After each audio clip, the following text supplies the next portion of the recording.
যাদের জন্য তৈরি হলো সরকার তাদের অভাব অভিযোগকেই দেওয়া হবে অগ্রাধিকার। নতুন সরকার যে জনগণের তা ইতিমধ্যে স্পষ্ট করে দিয়েছেন মুখ্যমন্ত্রী শুভেন্দু অধিকারী।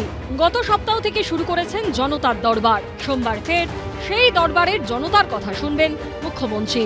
সূত্রের দাবি, সকাল 9টা থেকে সল্টলেকে রাজ্য বিজেপির দপ্তরে শুরু হবে কর্মসূচি। ওই দিন মুখ্যমন্ত্রীর দ্বারস্থ হতে চলেছে 4টি চাকরি প্রার্থী সংগঠন। মুখ্যমন্ত্রীর কাছে নবান্নে বৈঠকের আবেদন জানাবেন তারা। অন্যদিকে গত সোমবার যারা জনতার দরবারে এসেছিলেন তাদের অনেকের সমস্যা নির্দিষ্ট দপ্তরে জানিয়েছেন মুখ্যমন্ত্রী। বিজেপি শাসিত রাজ্যে বিজেপির প্রত্যেক মুখ্যমন্ত্রী সরাসরি অন্তত সপ্তাহে একদিন বা 15 দিনে একবার তারা মানুষের দরবারে বসেন। এখানেও সেই সংস্কৃতি আমরা নিয়ে এসেছি।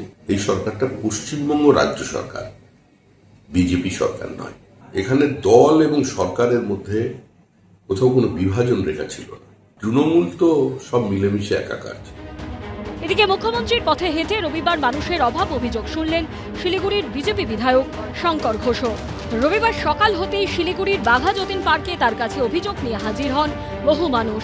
আসেন পার্শ্ব শিক্ষক থেকে চাকরি প্রার্থীরা। 3 বছর ধরে নোটিফিকেশন বেরিয়েছে, এখনো পর্যন্ত ক্লার্কশিপ মিসলেনিয়াসের শূন্যপদ কত এখনো পর্যন্ত জানা নেই। উত্তরের মানুষের মধ্যে একটা আশা হয়েছে যে এইখানে বললে কিছু সুরাহা হবে। বছরের পর বছর সবকিছু চলছে, কিন্তু মানে কোনো রকম একটা রিক্রুটমেন্টের প্রসেস কমপ্লিট হচ্ছে না। ফুড এসআই কেসে মানে দুর্নীতির বয়স পেরিয়ে যাচ্ছে। হ্যাঁ, বয়স পেরিয়ে যাচ্ছে, আর দুর্নীতির কারণে ফুড এসআই কেস হয়ে আছে, সেটারও এখনো কোনো নিষ্পত্তি হয়নি। পার প্রাইমারির ক্যান্ডিডেট 10% প্যারা টিচার রিজার্ভেশন কোটায় আমরা আছি। তো আমাদের 15 সালে পরীক্ষা হয়েছিল। বিভিন্ন টাল বাহানাতে আমাদের এই মানে বিগত 10 বছর থেকে ঝুলিয়ে রেখেছে। তাই আজকে আমরা দাদার কাছে এসেছি। শুধু সাধারণ মানুষ নয়, এদিন অভিযোগ জানাতে আসেন জিআরপির একজন এএসআই। স্থানীয় এক বিজেপি নেত্রীর স্বামীর বিরুদ্ধে অভিযোগ জানান তিনি।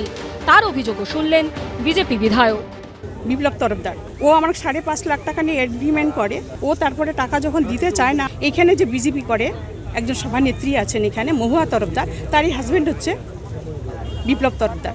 পুলিশে অভিযোগ করেছে কিন্তু রিসিভ করেনি।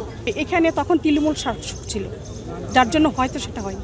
15 বছরে যে জঞ্জাল এই রাজ্যে তৈরি হয়েছে সেটা তো 15 দিনে পরিষ্কার করে দেওয়া সম্ভব নয়।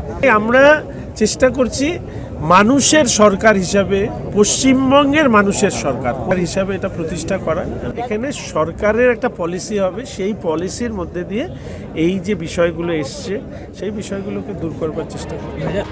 এবার থেকে প্রত্যেক মাসে একবার করে এই কর্মসূচি করবেন বিজেপি বিধায়ক। সনদ ঝা, শিবাশিস মৌলিক ও দীপক ঘোষের রিপোর্ট, এবিপি আনন্দ। এবিপি আনন্দ, এগিয়ে থাকে, এগিয়ে রাখে।